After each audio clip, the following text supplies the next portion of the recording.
You can easily track and revert changes to your documents by using the version history feature in Google Docs. This tool saves snapshots of your work over time, allowing you to jump back to previous states whenever you need to. If this guide helps you manage your files more effectively, please leave a like on this video. To get started, open the File menu in the top left corner of your document.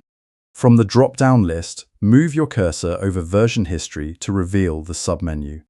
Select See Version History to open the full history panel.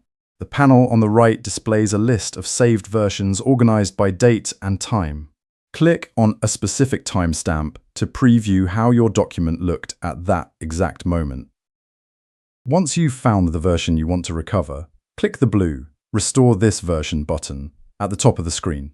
A confirmation window will appear to make sure you really want to revert your current document. Confirm the change by clicking Restore in that window. Your document will immediately update to match that previous state. You can also give specific versions a custom name to make them easier to find later. Open the File menu once more to access the history options. Choose Version History, and then click Name Current Version from the submenu. Type a descriptive name into the box to identify this version.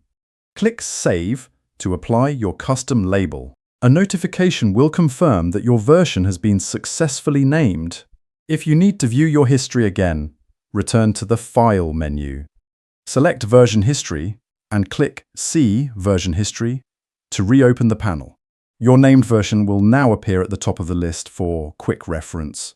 Select any other version from the list to preview it. When you are ready to switch back, click the Restore this version button again. Click Restore in the confirmation prompt to finalize the switch. The document is now back to the version you selected. You have now successfully learned how to navigate, name, and restore previous versions of your work.